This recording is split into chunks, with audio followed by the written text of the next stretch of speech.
നമസ്കാരം. മികച്ച സ്വഭാവ നടിക്കുള്ള സംസ്ഥാന സർക്കാരിന്റെ പുരസ്കാരം നേടിയ നടി സേതുലക്ഷ്മിയാണ് ഇന്ന് മീറ്റ് ദ എഡിറ്റേഴ്സിൽ അതിഥിയായി എത്തിയിരിക്കുന്നത്. സ്വാഗതം മീറ്റ് ദ എഡിറ്റേഴ്സിലേക്ക്. നമസ്കാരം.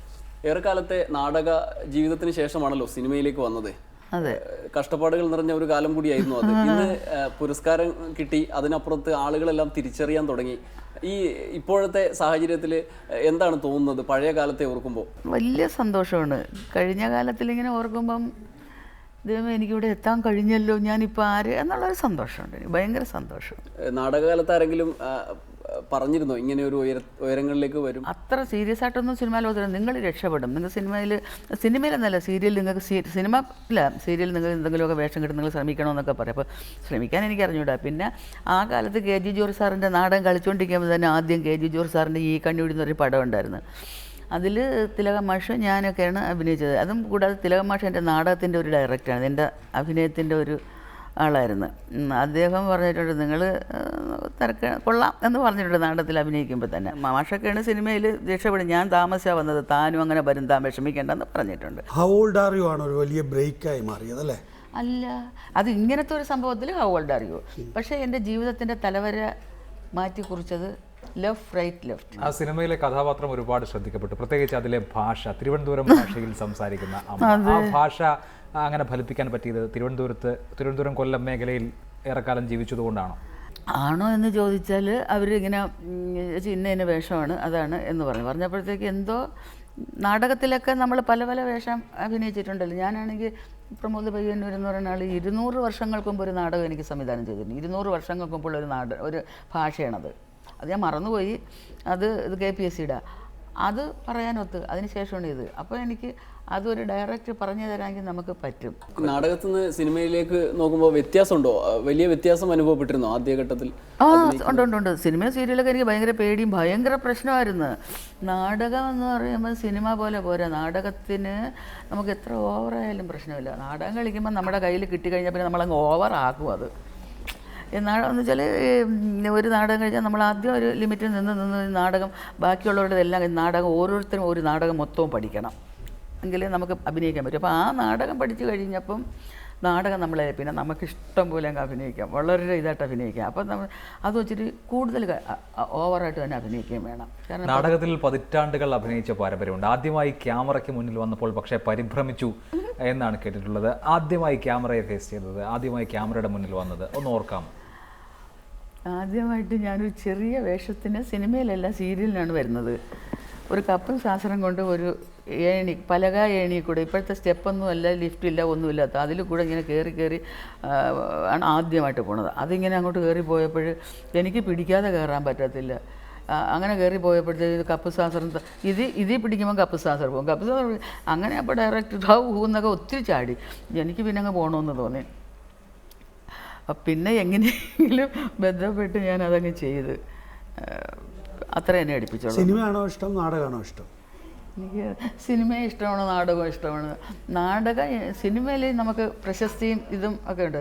നാടകം എനിക്ക് വലിയ ഇഷ്ടമാണ്. നാടകം എന്ന് വെച്ചാൽ അഭിനയിച്ച് നമ്മളിങ്ങനെ അഭിനയിച്ച് കഴിയുമ്പം ആളുകൾ വന്നിങ്ങനെ നല്ല പോലെ അഭിനയിക്കാമെങ്കിൽ വന്ന് അപ്പോഴത്തന്നെ നമ്മളിങ്ങനെ കാണിക്കുന്നുണ്ട്. അതുപോലെ തന്നെ നാടകം അഭിനയിക്കാൻ ഒരു മാസത്തെ റിഹേഴ്സൽ കഴിഞ്ഞ് നാടകം അഭിനയിക്കുമ്പം പിന്നെ നമുക്കൊരു പ്രശ്നമില്ല. അനുഗ്രഹം എന്നൊരു ഒരു നാടക കമ്പനി ഉണ്ടല്ലോ, അത് നിർത്തിയോ ഇപ്പോൾ? അതെന്താ നിർത്തിയെന്ന് വെച്ചാൽ അത് വേറൊരാളുടെ ട്രൂപ്പായിരുന്നു. അപ്പം മോനൊക്കെ മോനൊക്കെ വലുതായി കൊച്ചായിരിക്കുമ്പോഴേ ഞാൻ നാടകം കളിക്കുന്നതാണ്. വലുതായി വന്നപ്പോൾ അവർക്കൊക്കെ ഞങ്ങളെല്ലാവരും ആർട്ടിസ്റ്റുകളായിരുന്നു, മക്കളും ഞാനും എല്ലാവരും. അപ്പോൾ പറഞ്ഞു മമ്മി നമുക്കൊരു സമിതി നടത്താമെന്ന് പറഞ്ഞു. അപ്പോൾ ഞങ്ങൾ മക്കളെ അത് ബന്ധപ്പാടാണ്, അത് വേണ്ട, അല്ലെങ്കിൽ തന്നെ പിന്നെ ടെൻഷനൊക്കെ വരും, നമുക്ക് ഒക്കൂല, നാടക മുതലാളിമാരെ അനുഭവിക്കുന്നത് വേണ്ടെന്ന് പറഞ്ഞു. കേൾക്കാതെ അവൻ നിർബന്ധിച്ച് പറഞ്ഞിട്ട് അതൊക്കെ ഇതൊക്കെ എടുത്ത് പണയം വെച്ചും പലിശയ്ക്ക് എടുത്തു കൂടെ അവൻ നാടകം അങ്ങ് തുടങ്ങാൻ തുടങ്ങി. അപ്പം അങ്ങനെ ആ നാടക സമിതി വേറൊരാളുതായിരുന്നു അനുഗ്രഹം, ചെറിയ ഞങ്ങൾ ഏറ്റെടുത്ത്. അവർ നാടകം അങ്ങ് പോയി, സമിതി ഒന്നുമില്ലായിരുന്നു. അപ്പം അത് ഏറ്റെടുത്ത് ഞങ്ങൾ നടത്തുക ചെയ്തത്. നാടക ട്രൂപ്പ് നടത്തുക എന്നുള്ളത് വലിയ ബന്ധപ്പാടായിരുന്നു. സമിതിയിലൊക്കെ എന്ന് വെച്ചാൽ സമയത്ത് ആൾ വരത്തില്ല, എന്തെങ്കിലും ആയിപ്പോയാൽ അങ്ങനെ ബന്ധപ്പാടായിരുന്നു, ബുദ്ധിമുട്ട് തന്നെയാണ്. അമ്മക്കും മകനും ഒരേ വർഷം തന്നെ 2 സംസ്ഥാന അവാർഡ് കിട്ടിയത്. ഡാൻസ് പഠിച്ചു ആദ്യം, പഠിച്ചു. അങ്ങനെയാണ് നാടകത്തിലേക്ക് വരുന്നത്. അതെ, അത് കഴിഞ്ഞ് സീരിയലായി, സിനിമയായി, ഇപ്പം സ്വഭാവ നടിയായി അവാർഡ് പോലും ലഭിച്ചു. അപ്പോൾ പടിപടിയായി കയറി പോവുകയാണ് ചേച്ചി. എല്ലാ കലാരൂപങ്ങളും പഠിച്ചിട്ടുണ്ടോ? എല്ലാം പഠിക്കാൻ കഴിയുന്നതെല്ലാം പഠിച്ചു കഴിഞ്ഞു? ഞാൻ പിന്നെ ചെറുപ്പത്തിൽ തന്നെ വീട്ടിൽ തന്നെ കഥാപ്രസംഗം എന്ന് പറഞ്ഞ അന്നുണ്ടായിരുന്നു. അതൊരു മാഷിന്, എൻ്റെ സ്ഥലം നിലമേലാണ്. അപ്പോൾ കടയ്ക്കൽ എന്ന് പറഞ്ഞ സ്ഥലത്തു നിന്ന് ഒരു മാധവൻ മാഷ് വന്ന് എന്നെ കഥാപ്രസംഗം പഠിപ്പിച്ച്. എനിക്ക് ഡാൻസായിരുന്നു ഇഷ്ടം, ഡാൻസും പഠിപ്പിച്ച്. എല്ലാം ഇങ്ങനെ ഓരോ മാഷുകൾ പഠിപ്പിച്ചു വന്നത്. അപ്പോൾ എനിക്ക് ഈ കഥാപ്രസംഗമൊക്കെ പറയുമ്പോഴത്തേക്ക് തൊണ്ടയൊന്നും ശരിയല്ല, അയാൾ എനിക്ക് ദേഷ്യം വരും. ഞാൻ അങ്ങനെ ഇരിക്കത്തില്ല പഠിക്കാൻ. കുറച്ച് സ്വന്തക്കാരുമൊക്കെ ഉണ്ടായിരുന്നു, അതങ്ങ് അലസി അങ്ങ് പോയി. പിന്നെ ഹാർമോണിയം പഠിപ്പിച്ച് സരിഗമ പദനിസ അതൊക്കെ ഒത്തിരി പഠിപ്പിച്ച് നോക്കി. അപ്പോൾ പാട്ടിൻ്റെ കൂടെ എനിക്ക് കേൾക്കാൻ ഇഷ്ടമാണ്, ആരെങ്കിലും പാടുമ്പോൾ അവരെ കൂടെ പാടാനും ഇഷ്ടമാണ്, ഒറ്റയ്ക്ക് പാടാൻ ഇഷ്ടമല്ല. നമുക്ക് ഓരോരുത്തർക്കും ഓരോ താല്പര്യമുണ്ട്. എനിക്ക് ഡാൻസിലോട്ടായിരുന്നു, ഞാൻ ഇങ്ങനെ ഡാൻസ് പഠിച്ചു. ചെറുപ്പത്തിൽ ഡാൻസ് ചെയ്തോ? പിന്നെ ഇങ്ങനെ ഈ തടിയൊക്കെ എപ്പോഴാണ് വന്നത്? തടിയൊക്കെ വന്നത് ഇപ്പോൾ ഈ ലൊക്കേഷനിൽ ചാപ്പാട് കഴിച്ചാൽ. ഇത്രയും ഇല്ലായിരുന്നു. ഇപ്പോൾ ലൊക്കേഷൻ ഇങ്ങനെ ഓടി നടക്കും. ഇനിയിപ്പോൾ നാളെ തൊട്ട് ലൊക്കേഷൻ. അതുകൊണ്ട് നമ്മുടെ വീട്ടിലെ പോലത്തെ ആഹാരമല്ല ഇവിടെ, അതൊക്കെ വരി തിന്നും ഞാൻ. എന്നാലും ഇപ്പം ഞാൻ വളരെ ശ്രദ്ധിക്കുന്നുണ്ട്, കുറച്ചേ കഴിക്കത്തുള്ളൂ. ഈ സാധാരണ ജീവിതം നയിച്ച ഒരാളെന്നുള്ള നിലയ്ക്ക് സിനിമയിൽ വന്നപ്പോൾ ഉണ്ടായിരുന്ന അവരെ ജീവിത രീതികളൊക്കെ വ്യത്യാസമുണ്ടല്ലോ, അത് എങ്ങനെ അനുഭവപ്പെട്ടത് ആദ്യകാലത്ത്? വീട്ടിൽ നിന്ന് ആദ്യം ഇങ്ങനെ പോകുമ്പോഴത്തേക്ക് പിള്ളേരെന്നെ ആദ്യം പഠിപ്പിച്ചു തന്നു. അവിടെ ചെന്നാൽ ഇന്നതായിരിക്കണം, നിങ്ങൾ പഴയമയൊന്നും അല്ല, നിങ്ങൾ സംസാരിക്കുമ്പോൾ ഡീസൻ്റ് ആയിരിക്കണം, അതായിരിക്കണം. ഈ ആഹാരം കഴിക്കുന്നത് പോലും അങ്ങനെ ആയിരിക്കണമെന്ന് പറഞ്ഞാൽ വെച്ചത്. പക്ഷേ എനിക്കതൊന്നും പറ്റത്തില്ലെന്ന് സാധാരണ. ഈ വിമാനയാത്രയൊക്കെ പറയുന്നത് കേട്ടിട്ടുണ്ട്. വിമാനയാത്ര ഭയങ്കരമായിപ്പോയി.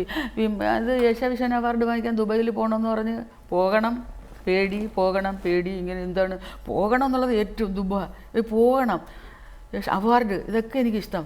പക്ഷേ പ്ലെയിൻ പണ്ട് ഞാനിങ്ങനെ പ്ലെയിനിൽ എൻ്റെ ആരും ആയിരിക്കത്തില്ല, പ്ലെയിൻ ഇങ്ങനെ പോകുമ്പോൾ ഞാൻ നോക്കിയിട്ട് കുറച്ച് ഇങ്ങനെ പൊങ്ങിയിട്ട് കുറച്ച് പോകുമ്പോൾ ഞാൻ കരയുമായിരുന്നു. എന്നെ ആരോ വിട്ടുപോയി. ഞാൻ ഒത്തിരി കരഞ്ഞിട്ടുണ്ട്. കടലിൽ ദൂരെ നോക്കി നിന്നിട്ട് ഞാൻ കരഞ്ഞിട്ടുണ്ട്. അതെനിക്കൊരിതായിരുന്നു. അപ്പം ഞാൻ അതിൽ കയറാൻ പോകണമെന്ന് ആലോചിച്ചപ്പോൾ എനിക്ക് പേടിയുണ്ട്. പോയും വേണം, ഒരു വഴിയില്ല. മക്കളെ കൂടെ എന്നെ പിടിച്ചു കൊണ്ടുപോയി, കൈതമുക്കി കൊണ്ടുപോയി പാസ്പോർട്ട് എടുപ്പിച്ച് എല്ലാം കൊണ്ടുവന്നിട്ട് ഞാൻ പോകണം. പക്ഷേ ഞാൻ വിളിച്ചു പറഞ്ഞ് അവരെന്നെ ഇങ്ങനെ ഫോൺ ചെയ്തുകൊണ്ടിരിക്കുക. അപ്പം എനിക്ക് നല്ല പരിചയമില്ല, കൂടെ വരാൻ ആരുമില്ല. ഇങ്ങനെയൊക്കെ ഒന്നും വിഷമിക്കേണ്ട, ഞങ്ങളവിടെ ആൾപ്പന ഏർപ്പാടാക്കും, വന്നേ പറ്റൂ എന്നൊക്കെ യൂസഫ് സാർ എന്നൊക്കെ പറയുന്ന അവർ പറഞ്ഞ്. ഞാൻ അജു വർഗീസിനെ ഏർപ്പാടാക്കിയിട്ടുണ്ടെന്നൊക്കെ പറഞ്ഞ് എന്നിട്ടും പോണ സമയപ്പോൾ എനിക്ക് പേടിയായിരുന്നു. എന്നിട്ട് എന്നെ അവർ അങ്ങോട്ട് കൊണ്ടുപോയി അവിടെ നിർത്തി. അജു വർഗീസിനെ കാണുന്നില്ല. അപ്പോൾ ഇനി ഇവർ കള്ളം പറഞ്ഞതാണ്. അപ്പോൾ പ്ലെയിൻ വിടാറാകുമ്പോൾ എന്തായാലും എൻ്റെ ആൾക്കാരും മറ്റവരവിടെ എന്നെ കാത്തു നിൽക്കുകയാണ്. ഇവർ എല്ലാവരും കൂടെ എന്നെ പിടിച്ച് കെട്ടി കൊണ്ടുപോകുമെന്ന് പേടിച്ച്. ഞാൻ പറഞ്ഞു എന്നെ വീട്ടിൽ കൊണ്ടുപോകും, എൻ്റെ പണമല്ല ഇതിന് ടിക്കറ്റിന് ചിലവായത്, എനിക്ക് പേടിയില്ല, എനിക്ക് അവാർഡ് വേണ്ട, എന്നെ കൊണ്ടുപോകുമെന്ന് പറഞ്ഞു. സമാധാനപ്പെടും. അജു വർഗീസിനെ വിളിക്കുമ്പോൾ അജു വർഗീസ് ചാക്കയിലെത്തി, മറ്റിടത്തെത്തി, മറിച്ചിടത്തി. ഞാൻ പറയും എനിക്ക് തളർന്ന് ബോധക്കേട്, എന്നെ പിടിച്ച് പ്ലെയിനിൽ കയറ്റിയാൽ ഞാൻ എവിടെ ചെന്ന് ഇറങ്ങും എന്നൊക്കെ ആയിപ്പോയി എനിക്ക്. അജു വർഗീസ് വന്ന് എന്നെ വിളിച്ച് എൻ്റെ ബാഗെല്ലാം പിടിച്ച് കൊണ്ടുവന്ന് അപ്പോഴും ഓരോ ചെക്കിങ്ങിനെല്ലാം പോകുമ്പോഴൊക്കെ ഞാനിങ്ങനെ നോക്കും അജു വർഗീസ്. അപ്പോൾ ഈ ബോഡി ചെക്ക് ചെയ്യുമ്പോൾ അജു വർഗീസിന് വേറൊരു സ്ഥലം അജു വർഗീസ് വാ എന്നിങ്ങനെ വിളിക്കും. ഞാൻ അത്ര പേടിച്ചിട്ടാണ് ഞാൻ പോയത്. താരങ്ങളെ ഇപ്പോൾ സിനിമാക്കാരെ ഒരു നാടക നടി എന്നുള്ള നിലക്ക് നോക്കി കണ്ടിരുന്നോ? പിന്നീട് വരുമ്പോൾ അത്തരത്തിലുള്ള അതിശയം ഉണ്ടായിരുന്നോ ആളുകളോട് പെരുമാറുമ്പോൾ? അതല്ല, എനിക്ക് ഈ സിനിമയിലോട്ട് വന്നപ്പോൾ തൊട്ട്, സിനിമയിൽ വരുമ്പോൾ തന്നെ KG ജോർജ് സാറിനെ കണ്ടപ്പോൾ എനിക്ക് ഏറ്റവും ഡയറക്ടർ എന്ന് പറയുമ്പോഴാണ്. ഇപ്പം പിന്നെ കുറച്ച് കഴിഞ്ഞ് ഇങ്ങനെ വലിയ മോഹൻലാൽ, മമ്മൂട്ടി എന്നൊക്കെ പറഞ്ഞ് അഭിനയിച്ചപ്പോൾ ചോദിച്ചു അവരൊക്കെ നമ്മളോട് എങ്ങനെ പെരുമാറും, പേടിച്ചിട്ട് തന്നെയാണ് നിന്നിട്ടുള്ളത്. പേടിച്ച് എങ്ങനെയുള്ള സിനിമകളിൽ അഭിനയിക്കാനാണ് ചേച്ചിക്ക് ഇഷ്ടം? അങ്ങനെയൊന്നുമില്ല, എല്ലാ സിനിമയിലും അഭിനയിക്കാൻ ഇഷ്ടമാണ്. സിനിമയിൽ എങ്ങനെയൊന്നും ഇല്ലല്ലോ, എല്ലാ സിനിമയും നല്ല ഇഷ്ടം. നെഗറ്റീവ് ക്യാരക്ടർ ആണെങ്കിലും അഭിനയിക്കും. ഏത് അഭിനയിക്കും, അത് ഡയറക്ടർ പറഞ്ഞു തന്നാൽ ഇത് ഞാൻ ഇങ്ങനെ എഴുതുന്നവർ പറഞ്ഞിട്ട് നിങ്ങൾ എന്നെ ഒന്ന് തോൽപ്പിക്കണമെന്ന് പറഞ്ഞിട്ടുണ്ട് ഓരോരുത്തരും. ഇപ്പം എല്ലാവരും ഞങ്ങൾ വലിയ ക്ലോസ് ആവും. പണ്ട് എനിക്ക് പേടിയായിരുന്നു. ഇപ്പം തന്നെ ഞാൻ രാജാതിരാജയിൽ ഉണ്ടായിരുന്നു. അപ്പം മമ്മൂട്ടിയാണെന്ന് ആദ്യമായിട്ട് മമ്മൂട്ടിയെ കാണുന്നതാണ്. മമ്മൂട്ടി എന്ന് പറഞ്ഞപ്പോഴത്തേക്കും ഞാനിങ്ങനെ മമ്മൂട്ടി അത് സ്വപ്നം കൊണ്ടുകൊണ്ടിരിക്കുന്നത്. അപ്പം നെൽസൺ എന്ന് പറയുന്നൊരു കോമഡി നടന്നിട്ടുണ്ട്. കോമഡി എന്ന് പറഞ്ഞാൽ ഞങ്ങൾക്ക് അവിടെ മേക്കപ്പ് റൂമിൽ ശരി ഓരോരോ കഥ പറഞ്ഞപ്പോൾ മമ്മൂട്ടി ഇങ്ങനെ വന്നിട്ട് ഇവിടെ വന്നിട്ട് ഇങ്ങനെ. അപ്പോൾ ഇങ്ങനെ ഇരുന്നവരൊക്കെ മമ്മൂട്ടിയെ കണ്ട് അവർ ചാടി എഴുന്നേറ്റ്. ഞാൻ എഴുന്നേക്കാൻ നേരത്ത് മമ്മൂട്ടി അങ്ങ് പോയി. ഞാൻ പറഞ്ഞു ആരായിരുന്നു? അത് മമ്മൂട്ടിയായിരുന്നു. എനിക്ക് എഴുന്നേക്കാൻ പറ്റിയത് നിങ്ങൾക്ക് ചുമപ്പടയാളം ഇട്ടിട്ടുണ്ട്, ഇനി ഇത് തീരുന്നവരെ നിങ്ങൾക്ക് കുഴപ്പമാണ്. എന്നെ അങ്ങനെ ഇവർ കാണുന്നത്. അപ്പം ദൈവമേ ഞാൻ കണ്ടില്ലല്ലോ നെൽസൺ, ഇപ്പോൾ എന്ത് ചെയ്യുമെന്ന് വെച്ചാൽ ഇത് തീരുന്നവരെ നിങ്ങൾക്ക് ബുദ്ധിമുട്ടായിരിക്കും. അദ്ദേഹം മോശക്കാരനല്ല, നിങ്ങൾക്ക് കിട്ടി, നിങ്ങൾക്ക് നല്ലൊരു ഇത് തന്നെ വച്ചിരിക്കുന്നു പറഞ്ഞു. പിന്നെ നോക്കിയപ്പോൾ മമ്മൂട്ടി ഇങ്ങോട്ട് ഓടി വന്ന് എൻ്റെ അടുത്തോട്ട് ഇവരുടെ അടുത്ത് പറഞ്ഞു. ഞാൻ ചാടി എഴുന്നേരത്തോട് എന്നെ അറിയാമോ? അപ്പം ഞാൻ പറഞ്ഞ അപ്പം എനിക്ക് കുറ്റമുണ്ടെന്നാണല്ലോ അറിയാം. അപ്പം ഞാൻ വിചാരിച്ച് എഴുന്നേക്കാത്തോണ്ടൊന്ന് ചോദിക്കുക, എന്നെ അറിയാമോ എന്നുള്ള അർത്ഥം. എന്നെ അറിയാമോ എന്ന് വെച്ചാൽ ഞാൻ പറഞ്ഞു അറിയാം സാർ, സാർ മാസ്കും കെട്ടി ഇങ്ങനെ കണ്ണാടി വെച്ചാൽ എനിക്കറിയാം. നമ്മൾ അയ്യോ എന്നെ എങ്ങനെ അറിയാം? അതൊക്കെ ഉണ്ട് എന്ന് പറഞ്ഞിട്ട് ഇങ്ങനെ അങ്ങ് പോയി. പിറ്റേന്നൊക്കെ നല്ല സ്നേഹമായിരുന്നു. ഇവർ പറഞ്ഞ കണക്കല്ല. പിറ്റേന്ന് വരുമ്പോൾ ചോദിക്കും ഡയലോഗൊക്കെ പഠിച്ചാൽ ഞാൻ കുറച്ചൊക്കെ പഠിച്ചു. പിന്നെ ഡാൻസ് ഉണ്ടായിരുന്നു, ഗ്രൂപ്പ് ഞങ്ങളൊക്കെ ഡാൻസ് ചെയ്യും. അപ്പം ചോദിച്ചു ഡാൻസൊക്കെ പഠിച്ചാൽ ഞാൻ പഠിച്ചു. എനിക്ക് ഡാൻസ് ഒന്നും അറിഞ്ഞൂടാ കേട്ടാ, നിങ്ങൾ വലിയ നടനഭൂഷണമൊക്കെ അല്ലേ, എനിക്ക് ഡാൻസ് ഒന്നും അറിഞ്ഞൂടാ കേട്ടാ എന്ന് പറഞ്ഞു. ഞാൻ പറഞ്ഞു എന്ന് പറഞ്ഞു. ഇങ്ങനെ മമ്മൂട്ടിയുടെ കൂടെ ഇപ്പം മോഹൻലാലിൻ്റെ കൂടെ അഭിനയിച്ചു അല്ലേ? മമ്മൂട്ടിയുടെ ഇപ്പം ഉട്ടോപ്പിയയിലെ രാജാവ് ഞാൻ വളർത്തമ്മയായിട്ടാ കുറച്ച് കൂടെ നല്ല എനിക്കൊക്കെ ഇങ്ങനെ പറഞ്ഞു തന്നു, എനിക്കെല്ലാം പറഞ്ഞു തരും. കമൽ സാർ പറഞ്ഞു തരും. കൂടാതെ അതിങ്ങനെ അപ്പം ഞാനിങ്ങനെ നിസ്സാരപ്പെട്ട് ഇട്ടുമൂടാനുള്ള പണമുണ്ട്, എന്നാലും എന്തെങ്കിലും അകത്തോട്ട് ചെല്ലണമെങ്കിൽ വല്ലവരും ഇങ്ങനെയൊക്കെ പറയണം. അപ്പോൾ പറഞ്ഞ് ഇട്ടുമൂടാനുള്ളതെന്ന് ഇങ്ങനെ ഇട്ടുമൂടാനുള്ള അങ്ങനെ ഒന്ന് പറഞ്ഞു നോക്കിയേ. അപ്പോൾ ഞാനിങ്ങനെ ഇട്ടുമൂടാനുള്ള അങ്ങനെ ഞാൻ അത് കണക്ക് ഇട്ടുമൂടാനുള്ള അങ്ങനെ പറഞ്ഞു. അപ്പോൾ പറഞ്ഞ് ഇതെല്ലാം എനിക്ക് ഓരോന്നും അങ്ങനെ പറഞ്ഞു തന്നിട്ട് പറഞ്ഞ് കിട്ടുന്ന ശമ്പളത്തിൻ്റെ പകുതി എനിക്ക് തരണം എന്ന് പറഞ്ഞു. അപ്പോൾ ഞാൻ പറഞ്ഞു അയ്യോ ഇത്രയും രൂപ കിട്ടിയിട്ടും ഇത്രയും ഉണ്ടായിട്ടും ഇനി എനിക്കാണെങ്കിൽ പണം ഉണ്ടായിട്ടും എൻ്റെ പൈസയും കൂടെ ചോദിക്കാം. ഞാൻ ചോദിച്ചു ഇത്രയും പണം ഉണ്ടായിട്ട് എൻ്റെ അടുക്ക് ഇത്രയേ കിട്ടത്തുള്ളൂ എന്ന് പറഞ്ഞു. ഇത്രയും എത്ര? ഞാൻ പറഞ്ഞു കോടി കോടി കോടി കോടി കോടി. അപ്പം ഇങ്ങനെ എന്താണ് കോടി, എനിക്കൊന്നും ഇല്ല, എങ്ങനെയൊക്കെ തമാശയൊക്കെ പറഞ്ഞു. മോഹൻലാലിൻ്റെ കൂടെ ഞാൻ രസാന്തരത്തിലാണ് അഭിനയിക്കുന്നത്. അപ്പം ഞാൻ ചിന്നപ്പാപ്പൻ നാടകം നടത്തിക്കൊണ്ടിരിക്കുകയായിരുന്നു, ഞാൻ മോനും കൂടെ. അപ്പം സത്യനന്ദിക അത് പിന്നെ ഇത് ബാലേന്ദ്ര മേനോൻ സാറിൻ്റെ സൂര്യോദയം എന്ന് പറഞ്ഞ സീരിയലിൽ ഞാൻ അഭിനയിച്ചിട്ടുണ്ട്. അപ്പം സത്യനന്ദിക്കാട് സാർ ഓരോ നിമിത്തങ്ങളാണ് എനിക്ക് വന്നിട്ടുള്ളത്. പിന്നെ ഊണ് കഴിഞ്ഞിട്ട് ദൂരദർശനിലായിരുന്നത്. സാറിങ്ങനെ ഒന്ന് നോക്കാം എന്ന് പറഞ്ഞ് ഊണ് കഴിഞ്ഞിട്ട് ഇങ്ങനെ നോക്കിയപ്പോൾ എൻ്റെതാണ്, ഞാനാണ് അവിടെ കണ്ടത്. ഒരു പച്ചക്കറി കച്ചവടവും അതും ഇതുമൊക്കെ ഉള്ളൊരു നല്ല രസമുള്ളൊരു വേഷമാണ്. അപ്പോൾ സാറ് ഇവർ കൊള്ളാമല്ലേ രസതന്ത്രത്തിൽ ഇന്ന വേഷത്തിന്. അപ്പോൾ പട്ടാഴി ഉണ്ണികൃഷ്ണൻ എന്ന് പറയുന്ന അവരെ വിളിച്ചിട്ട് എൻ്റെ നമ്പർ തപ്പി എങ്ങനെയെങ്കിലും പറഞ്ഞ് എല്ലാം അയച്ച് പൂജപ്പുര നികുഞ്ച എസ്റ്റേറ്റിലൊരു ഫോട്ടോ വേണമെന്ന് പറഞ്ഞ് അവിടെ കൊണ്ട് എത്തിച്ച് വിളിച്ച് തൊടുപുഴ വെച്ച് തുടങ്ങി. അപ്പോൾ ഞാൻ നാടകം നടത്തിക്കൊണ്ടിരിക്കുകയാണ്. അപ്പോൾ എൻ്റെ ഡീറ്റെയിൽസൊക്കെ അവർ അറിഞ്ഞ് ആർട്ടിസ്റ്റാണ്, നാടക ആർട്ടിസ്റ്റാണ്, നാടകം കളിക്കുന്നുണ്ട്. അപ്പോൾ എന്നെ നാടക സമയത്ത് വിടണം, ഇതൊക്കെ സാറിന് അറിയാം. അപ്പം ഞാൻ അവിടെ ചെന്ന് കഴിഞ്ഞപ്പോഴത്തേക്ക് അപ്പോൾ മോഹൻലാൽ വന്നപ്പോഴത്തേക്ക് ഇങ്ങനെ അവിടെ കയറൊക്കെ കെട്ടിയിരിക്കുക, മോഹൻലാലിനെ ഇങ്ങനെ തൊടാതിരിക്കുക. അങ്ങനെ അതിലേ ഇങ്ങനെ വന്നിട്ട് ഒരു റൂമിൽ പെട്ടേലും ഇങ്ങനെ കൈയെല്ലാം കാണിച്ച് വന്നിട്ട് അവിടെ ഇരുന്നു. അപ്പോൾ അതിൻ്റെ ഇപ്പുറത്തെ മുറിയില്ല ഞങ്ങൾ പെണ്ണുങ്ങളൊക്കെ ഇട്ടു. അപ്പോൾ പറഞ്ഞ് ഞങ്ങൾക്കൊക്കെ മിണ്ടണം. എനിക്ക് മിണ്ടിക്കൊള്ളാൻ പറ്റും. ഞാനാണെങ്കിൽ ഈ ടി വിയിലൊക്കെ ഇങ്ങനെ കാണുമ്പോൾ അതിന് മുമ്പൊക്കെ തന്നെ ഞാൻ ഇങ്ങനെ ടി വിയിൽ അഭിനയിക്കുന്നത് കാണുമ്പോൾ ഞാൻ തൊഴുതിട്ടുണ്ട്. എനിക്ക് ഭയങ്കര ഇഷ്ടമായിരുന്നു. അപ്പോൾ പറഞ്ഞ് ചേച്ചി പ്രായമുള്ള ചേച്ചിയല്ലേ? ഞാൻ പറഞ്ഞ് പ്രായമുള്ളവരെ അല്ല മോഹൻലാലിന് ഇഷ്ടം, ചെറുപ്പക്കാരെയൊക്കെ ഭയങ്കര ഇഷ്ടമാണ്. ഓട്ടോഗ്രാഫൊക്കെ അയച്ചാൽ നിങ്ങൾ ചെല്ലുമെന്ന് പറഞ്ഞു. ചേച്ചി പേടിയാവും. ഞാൻ പറയും എനിക്കും പേടിയൊക്കെ ഉണ്ട്. വന്ന് ചെല്ലു ചേച്ചി എന്ന് പറഞ്ഞു. ഞാനങ്ങനെ കയറി ചെന്ന് ചിന്നപ്പാപ്പാൻ എന്നെ കണ്ടിട്ട്. അപ്പോൾ അവരത് ചർച്ച ചെയ്തിട്ടുണ്ട് ഇവരൊക്കെ, ഇതാരാണ് ഇന്ന വേഷം ഇന്നാരെടുക്കുന്നതൊക്കെ പറഞ്ഞുകൊണ്ടായിരിക്കും. മോഹൻലാലിൻ്റേതായിരുന്നു ആ പടമെന്ന് എനിക്ക് തോന്നുന്നു. അവരൊക്കെ ആണ് ആളുകൾ. ഞാൻ പറഞ്ഞു ഞാനൊന്ന് കയറിക്കോട്ടെ. വരണം എന്ന് പറഞ്ഞു. ഞാനൊന്ന് തൊട്ടോട്ടെ എന്നും ചോദിച്ചു. തൊടാലോ എന്ന് പറഞ്ഞ് എന്നെ പിടിച്ച് തൊടിപ്പിച്ചു. എനിക്ക് വലിയ സന്തോഷമായി. എനിക്ക് ഭയങ്കര ഇഷ്ടമാണ്. ഞാൻ ടി വിയിലൊക്കെ വെച്ച് കാണുമ്പോൾ നല്ല ഇഷ്ടമാണ്. അപ്പോൾ എനിക്ക് മോഹൻലാലിനെ എനിക്ക് അത്ര പേടിയില്ലായിരുന്നു. ഒരു ലാളിത്വം തോന്നി.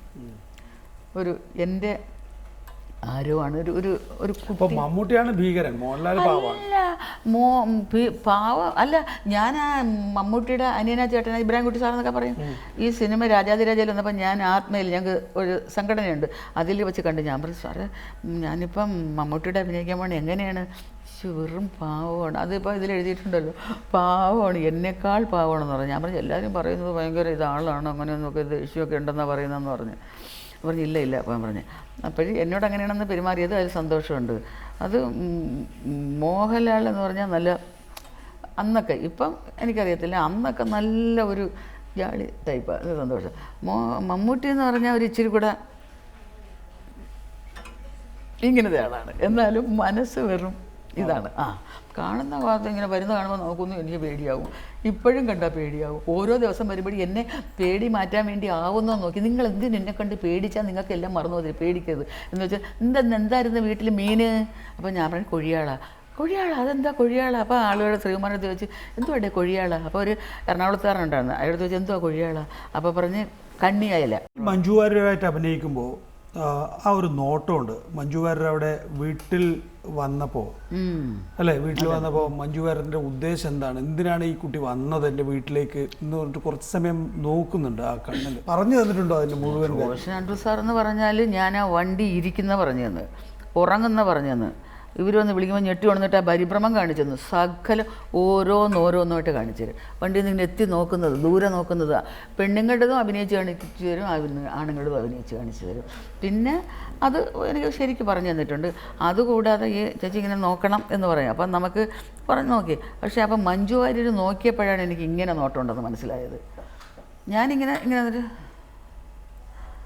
ഇങ്ങനെയൊക്കെ മഞ്ജു വാര്യർ കുറച്ചും കൂടെ ഇങ്ങനെ അങ്ങനെ നോക്കി. അപ്പോൾ ചോദിച്ചു അത് കൊള്ളാമല്ലോ. അപ്പോൾ അവർ ചെയ്യുന്ന കണ്ടപ്പോൾ എനിക്കും അങ്ങനെ ചെയ്യണം തോന്നി. അതൊരു നല്ല ഇതായിരുന്നു. നോട്ടവും വന്ന് ഇരിക്കുന്നതൊക്കെ വളരെ നന്നായിരുന്നെന്ന് ജനങ്ങൾ പറഞ്ഞു. അത് മഞ്ജു വാര്യർ നമുക്ക് അഭിനയിക്കാനുള്ള എല്ലാ ഇതും തന്നു, എനിക്ക് സപ്പോർട്ട് തന്നു അല്ലേ? സപ്പോർട്ട്. കാരണം മഞ്ജു വാര്യർ എന്ന് പറയുന്ന നടി എന്താണ്, തിലകൻ മാഷ് പോലും പറയുമായിരുന്നു. തിലകൻ മാഷ് റെസ്റ്റ് എടുക്കുന്ന സമയത്ത് പറയും ആ കുട്ടി അഭിനയിക്കുമ്പോൾ എന്നെ ഒന്ന് വിളിച്ചേക്കണമെന്ന് പറയും. അപ്പോൾ ആളുകൾ ചന്ത മാഷ് അതിൽ നിന്ന് എനിക്ക് കണ്ടുപിടിക്കാനുണ്ട് എന്ന് മാഷ് പറഞ്ഞിട്ടുണ്ട് പണ്ട്. അപ്പം ഞാൻ ആലോചിച്ചു അത്ര വലിയവരാണ്. ഞാനത് കണ്ടിട്ടുണ്ട് ഒരുപാട്. ആ ഓരോരോ വേഷച്ചേർച്ചയും അവരുടെ അഭിനയമൊക്കെ ഞാൻ സിനിമാ നടി അല്ലാതിരിക്കുമ്പോൾ കണ്ടിട്ടുള്ളത്. അപ്പം ഞാൻ വിചാരിച്ചു അവരൊക്കെ വലിയവരാണ്. ചില ആളുകൾ അങ്ങനെയുള്ളവരുണ്ട്, സീരിയലിലുണ്ട് സിനിമയിലൊക്കെ ഉണ്ട്. ഒരു നല്ല വേഷം കിട്ടിക്കഴിഞ്ഞാൽ പിന്നെ അവരാണ് ലോകം എന്നുള്ളവരുണ്ട്. പക്ഷെ മഞ്ജു വാര്യർ അങ്ങനെയല്ലാതാണോ? അല്ല അങ്ങനെയൊന്നുമല്ല. അപ്പോൾ ചിലരെന്നാണ് ഞാൻ പറയുന്നത്, ആരെന്നില്ല, ചിലർ. അപ്പോൾ മഞ്ജു വാര്യർ ഇങ്ങനെ വന്നുടനെ വന്ന് കെട്ടിപ്പിടിച്ച് ആദ്യം കണ്ടപ്പോഴേ അപ്പോൾ എനിക്ക് സമാധാനം. അതിൻ്റെ ഞാൻ ലെഫ്റ്റ് കൊണ്ട് ഭയങ്കര പറയാതിരിക്കാൻ വയ്യ എന്ന് പറഞ്ഞു. അതുപോലെ ഈ സിനിമ റിലീസായ ഉടൻ തന്നെ എന്നെ വിളിക്കുക ചെയ്തത്. കാരണം വലിയ ആളുകളുടെ നമ്പർ നമുക്ക് വാങ്ങിക്കാൻ പാടില്ല, വാങ്ങിച്ചില്ല. ഞാൻ പറഞ്ഞു എൻ്റെ മോൾ എന്നെ വിളിച്ചാൽ എനിക്ക് അങ്ങോട്ട് വിളിക്കാൻ ഞാൻ നമ്പർ വാങ്ങിച്ചില്ല. കുട്ടികളെല്ലാം പറഞ്ഞു നമ്പർ വാങ്ങിക്കാൻ എന്താണെന്ന്. അപ്പോൾ സാധാരണ ആരും അങ്ങനെ കൊടുക്കത്തൂല. ഇതെൻ്റെ നമ്പരാണ്, ഇത് സൂക്ഷിക്കണം, എപ്പോൾ എന്താവശ്യം ഉണ്ടെങ്കിലും ആൻറ്റിക്ക് എന്നെ വിളിക്കാമെന്ന് പറഞ്ഞു. ആരുടെ കൂടെ ഒന്നിച്ച് അഭിനയിക്കാനാണ് താല്പര്യം? ആരോടെന്ന് ചോദിച്ചാൽ എല്ലാവരോടും. എനിക്ക് അങ്ങനെ ഒരാളോട് അഭിനയിക്കാനില്ല. ഇപ്പം തന്നെ ജ്യോതികരുടെ തമിഴ് ചെയ്തല്ലോ, അതും എനിക്ക് സന്തോഷമായിരുന്നു. അവർ വേറൊരു രീതി, തമിഴല്ലേ, അത് വേറൊരു രീതി. അവരും ഇതുപോലെയായിരുന്നു. മലയാളം അറിയാൻ കൂടുതൽ എനിക്ക് തമിഴ് വളരെ ഇപ്പം തന്നെ തമിഴ് ചിലപ്പോൾ എനിക്ക് വേളി വരുമെന്നൊക്കെ പറയുന്നത്. അതുകൊണ്ട് ഞാൻ തമിഴ് ബുക്ക് വെച്ച് പഠിച്ചുകൊണ്ടിരിക്കുക. അത് അപ്പോൾ മലയാളത്തിൽ എഴുതിയാണ് ഞാൻ പഠിച്ചുകൊണ്ടിരുന്നത്. അവർ സ്ഥലത്തിരിക്കുമ്പോൾ അവരെ ഞാൻ ആദ്യം ആരെ കാണുമ്പോഴും നമുക്ക് നമ്മളോട് എങ്ങനെ സഹകരിക്കുന്നുള്ളൂ. പക്ഷേ അവരും ഇതുപോലെയാണ്, ഇവിടെ ഇരിക്കാൻ പറയും. എന്നിട്ട് പ്രൊഫഷണൽ പിള്ളേരോട് പറയും, അവർക്ക് എന്ത് കൊടുക്കുമ്പോഴും പറയും എന്താ പാട്ടിക്ക് അത് അങ്ങനെ അത്ര നല്ലതായിരുന്നു. ഇത് സിനിമ കഴിഞ്ഞിട്ട് വരുമ്പോഴത്തേക്ക് ഇന്ന് തീരുന്നെങ്കിൽ പറഞ്ഞ് എന്താ പാട്ടിയൊക്കെ കൂപ്പിടെന്ന് പറഞ്ഞു. ഞാൻ അങ്ങോട്ട് ചെന്നപ്പോഴത്തേക്ക് ഞാൻ അങ്ക പറയാം, അതായത് പാട്ടി എനിക്കൊരു സേല വാങ്ങിത്തരണമെന്ന് ரொம்ப ആശയായിരുന്നു, സമയം കിടക്കാനില്ലേ വാങ്ങിക്കുമെന്ന് പറഞ്ഞു തന്നെ. അത് അത്ര നല്ല രീതിയിൽ എന്നോട് പെരുമാറി. അവിടുത്തെ ലൊക്കേഷനിൽ എങ്ങനെ ജ്യോതികയും ഭർത്താവ് സൂര്യയും മക്കളോ എല്ലാവരും കൂടി? സൂര്യ കാരവാനിൽ വന്നു. അപ്പോൾ എൻ്റെ പടം തലേ ദിവസമൊക്കെ ഇടുന്ന അവർ കാണുമല്ലോ, അവരത് പ്രൊഡ്യൂസ് ചെയ്തതിൽ കണ്ടു. കൊള്ളാമോ ഇല്ലയോ എന്നറിയാനൊക്കാത്തതുകൊണ്ട് കണ്ട്. അപ്പോൾ അവർ ഇഷ്ടപ്പെട്ട്. അപ്പോൾ റോഷൻ ആൻഡ്രൂ സാർ പറഞ്ഞു സൂര്യ വന്നിരിക്കുന്ന വെച്ചിട്ട് കാണും. ഞാൻ സാർ അപ്പോൾ എനിക്ക് ഈ ചെന്നൈയിൽ സ്ഥലമെന്ന് പറഞ്ഞു എവിടെയാണെന്ന് എങ്ങനെയെന്ന് പറഞ്ഞു. അപ്പോൾ ഒരുപാട് വലിയ സ്ഥലമല്ലേ. അപ്പോൾ വന്ന് എന്നെ വിളിച്ചും കൊണ്ടുവന്ന് കാരവാൻ്റെ അങ്ങോട്ട് ചെന്നപ്പോഴത്തേക്ക് തന്നപ്പോൾ ആരാ പറഞ്ഞ് ഇങ്ങനെ വന്നിരിക്കുന്നത്, അല്ല കാരവാൻ്റെ ആൾ തുറന്നിട്ട് ഇങ്ങനെ വന്നു. അപ്പം ഞാൻ കയറുന്നപ്പം ഞാനൊക്കെ പറയാം എന്ന് പറഞ്ഞിട്ട് എന്നെ പിടിച്ച് കാരവാന് കയറ്റി. അപ്പം ആ കണ്ടതൊക്കെ എനിക്ക് ഇപ്പോഴും എൻ്റെ മനസ്സിൽ കണ്ടപ്പോൾ ഞാൻ ആലോചിച്ച് എൻ്റെ ദൈവമേ, ഞാൻ പറഞ്ഞു നമസ്കാരം, എനിക്ക് ജീവനോടെ കണ്ടല്ലോ, എനിക്ക് സന്തോഷമായി. ഞാൻ പടത്തിലേ കണ്ടിട്ടുള്ളൂ. അവിടെ ഞങ്ങളുടെ തിരുവനന്തപുരത്തൊക്കെ ഇങ്ങനെ ഇത് വെച്ചിട്ടുണ്ട്. നല്ല ശമ്പളം കിട്ടിയിട്ടുണ്ടാവും തമിഴിലായപ്പോൾ? 2 ലക്ഷം. അതിലാണ് ഏറ്റവും കൂടുതൽ ശമ്പളം കിട്ടിയത്. പിന്നെയൊക്കെ കുറച്ച് 2 ലക്ഷം. ഈ അമ്മ വേഷം അഭിനയിക്കാനാണോ സംവിധായകർ എപ്പോഴും ഇങ്ങനെ തിരഞ്ഞെടുക്കുക? നേരെ ഈ സുകുമാരിയൊക്കെ പോയ ഒഴിവുണ്ടല്ലോ, അപ്പോൾ അമ്മ എന്ന കഥാപാത്രത്തിന് എപ്പോഴും തിരഞ്ഞെടുക്കാൻ പറ്റിയ ഒരാളായിട്ടാണോ സംവിധായകർ ചേച്ചിയെ കാണുന്നത്? ഇപ്പം ചിലരൊക്കെ അങ്ങനെ പറഞ്ഞു, ഇപ്പം അവരില്ല, ഇവരില്ല, മറ്റവരില്ല, മറിച്ചവരില്ല, അതുകൊണ്ട് ഇനിയിപ്പോൾ അതൊക്കെ നിങ്ങൾക്കായിരിക്കും എന്ന്. പക്ഷേ ഞാൻ നോക്കിയിട്ട് എന്നെക്കാളും ഒക്കെ അഭിനയിക്കുന്നവരൊക്കെ ഉണ്ട് കുറേ ആളുകൾ. ഇപ്പം സിനിമയിൽ ഈ അമ്മ വേഷമൊക്കെ ഉണ്ടോ? എല്ലാം നായകനും അത്യാവശ്യം നായികയും മാത്രമേ ഉള്ളൂ എന്നുള്ളൊരു പരാതിയുണ്ട്. നായകനും നായികയും ഉണ്ട്, പിന്നെ കുറേ ആൾക്കാരും ഉണ്ട്. പിന്നെ ഇതുപോലത്തെ ഒരു അമ്മ കാണും, അമ്മയാ അമ്മൂമ്മയാ ഒരു കോമഡിക്കാരിയോ എന്തെങ്കിലുമൊക്കെ ഒരു സർവലിക്കാരി. ഇപ്പോഴത്തെ സിനിമയിൽ നായകൻ ആദ്യം തന്നെ വന്നിട്ട് എനിക്ക് അച്ഛനും അമ്മയില്ല എന്ന് പറഞ്ഞു കഴിഞ്ഞാൽ പിന്നെ വേറെ ആരെയും അഭിനയിപ്പിക്കണ്ടല്ലോ. അതെ, അങ്ങനെയാണെങ്കിൽ വേണ്ട. പക്ഷേ ദൈവം എന്ന് പറയുന്ന ശക്തിയുണ്ട് ഞങ്ങളെപ്പോലുള്ളവരൊക്കെ. നായകനവിടെ ഒക്കത്തില്ല. നായകൻ്റെ വേഷം ചെയ്തിട്ട് നായകൻ പോയിക്കൊള്ളണം, ഞങ്ങൾക്കും ഒക്കെ വേണം. അതിന് ചേച്ചി ഒരു പാട്ട് പാടുമോ? അയ്യോ, പാട്ട് എനിക്ക് അറിയത്തില്ല. ഇവരെയൊക്കെ ഇരിക്കുമ്പോ എനിക്ക് പോയി. അവരൊന്നും കേൾക്കുന്നില്ല. രണ്ടുപേര് അറബിക്കടലൊരു മണവാളൻ, കരയോ നല്ലൊരു മണവാട്ടി, പണ്ടേ പണ്ടേ പായലിരുന്നു പകിടയുരുട്ടി കളിയല്ലോ. പ്രേമ വിവാഹമായിരുന്നു അല്ലേ? ഒരുപാട് ചോദിക്കല്ലേ, പ്രേമ വിവാഹമൊക്കെ തന്നെ. എങ്ങനെയാണ് പ്രേമിച്ചത്? ആരെയാണ് പ്രേമിച്ചത്? പ്രേമിച്ചത് ഒരു അർജുനൻ എന്ന് പറഞ്ഞ ഒരാളിനെ, ഒരു മേക്കപ്പുകാരനായിരുന്നു. എൻ്റെ വീട്ടിൽ ഭയങ്കര എതിർപ്പായിരുന്നു ഇത്. ഈ കല ഒരു തരക്കാർക്ക് പറ്റിയതാണ്, നമുക്ക് പറ്റിയതല്ല. അല്ല വല്ല അധ്യായനിയായിട്ടങ്ങനെ വല്ല ജോലിയും വാങ്ങിച്ച് കൊടുക്കണം, അല്ലെങ്കിൽ കൊള്ളത്തില്ലെന്ന് പറഞ്ഞ് ഒരുപാട് പേര് എതിർത്ത്. പിന്നെ കുറച്ച് പേര് ഒരു അമ്മൂമ്മയ്ക്കൊക്കെ ഈ തിരുവാതിര ഡാൻസൊക്കെ ഇഷ്ടമാണ്, അതുകൊണ്ടൊക്കെ എന്തോ ചെയ്യാനാ എന്നൊക്കെ പറഞ്ഞ് ഇങ്ങനെയൊക്കെ കളഞ്ഞ്. അച്ഛൻ പട്ടാളക്കാരനായിരുന്നു. പിന്നെ അമ്മാവന്മാരൊക്കെ ഉണ്ട്. ചോദിച്ചപ്പോഴത്തേക്ക് അന്ന് ഫോണൊന്നും ഇല്ല. പിന്നെ എങ്ങനെയാണ് എടുത്തിട്ട് വരുന്നതിന് ഇപ്പം എങ്ങനെയാണ്? എന്തായാലും അവളുടെ ആഗ്രഹമല്ലേ, ഞാൻ ഡാൻസ് പഠിപ്പിക്കാൻ തുടങ്ങിയതുപോലെ പഠിപ്പിച്ച് അക്കാഡമി എല്ലാം പാസ്സായിട്ട് ചെന്നപ്പോഴത്തേക്ക് ഇങ്ങനെ ഓരോരോ ഡാൻസ് പ്രോഗ്രാം അങ്ങനെ പോന്നു. അപ്പം കൊല്ലത്ത് കലാമണ്ഡലം വിഷ്ണു നമ്പൂതിരി എന്ന് പറഞ്ഞിട്ട് ഒരാളുണ്ടായിരുന്നു. അവരൊരു ബാലയം നടത്തിയപ്പോൾ എന്നെ വിളിച്ചു. അവിടുത്തെ മേക്കപ്പുകാരനാണ് ഈ അർജുനൻ എന്ന് പറയുന്ന ആൾ. അപ്പം കാണാൻ നല്ലതാണ്, നല്ല സുന്ദരനാണ്. സുന്ദരൻ വെച്ചാൽ നല്ല സുന്ദരൻ. അപ്പം എനിക്ക് അയാൾ എന്നെ നോക്കും. അപ്പം എനിക്കിതിൽ വരാനൊരു വഴിയെന്ന് എനിക്കും തോന്നി. ഇയാൾ കൊള്ളാൻ എന്നെ നോക്കുന്നുണ്ട്, ഇയാളെ സ്നേഹിക്കാമെങ്കിൽ എനിക്ക് കലയിൽ പിടിച്ച് നിൽക്കാം, പിന്നെ എനിക്ക് വേറെ ആരെയും പേടിക്കേണ്ടത് കരുതി ഞാനും ഇത്തിരി അങ്ങോട്ട് ഇട്ടുകൊടുത്താണ് ഇങ്ങനെ കല്യാണം നടത്തിയത്. പക്ഷേ അങ്ങനെ പോയി, അങ്ങനെയാണ് കല്യാണം നടന്നത്. മക്കളിപ്പോഴും അഭിനയിക്കുന്നുണ്ടോ? 4 മക്കൾ നാടകക്കാരാണ്, 2 പേര് നിർത്തി. പിന്നെ ഒരാളിപ്പോഴും അഭിനയിക്കുന്നത്. മോൻ കിഡ്നിയുടെ ഒരു പ്രശ്നമുള്ള, അവരാണ് നാടക സമിതിയൊക്കെ നടത്തിയത്. അപ്പോൾ കിഡ്നി പ്രശ്നം വന്നപ്പോൾ ഇതെല്ലാം അങ്ങ് വേണ്ടാന്ന് വെച്ച്. ഇപ്പം ചേച്ചി തൃപ്തയാണ് അല്ലേ? ഞാൻ പറഞ്ഞിട്ടുണ്ട് മക്കളെ. അപ്പോൾ നമ്മുടെ ജീവിതം വെച്ചിട്ട് ഞാൻ എഴുതിയിട്ടുണ്ട് വനിതയിൽ, മക്കളെ ഞാൻ ഇന്നൊരു രാജകുമാരിയാണ് മക്കളെ, എനിക്ക് അത്ര സന്തോഷമാണ്, നിങ്ങളൊന്നിനും പരാതി പറയരുത്. നമ്മുടെ അവർ കുട്ടികൾക്ക് അറിഞ്ഞുകൂടെ എൻ്റെ ചെറുപ്പത്തിലുള്ള ഇത്, അവരെ കഷ്ടപ്പെട്ട് വളർത്തിയത്. മക്കളെ ഒന്നിനും നിങ്ങൾ എൻ്റെ അടുത്ത് ചോദിക്കരുത്, നിങ്ങൾക്കെല്ലാം തരാൻ പെട്ട പ്രയാസം എനിക്കറിയാം. ഭർത്താവ് മരിച്ചും പോയി, വളരെ ഇതായിരുന്നു. അപ്പോൾ ഇന്ന് നമ്മളിന്ന് എനിക്ക് തന്നെ തോന്നും ഞാനിന്ന് ആരെന്ന്.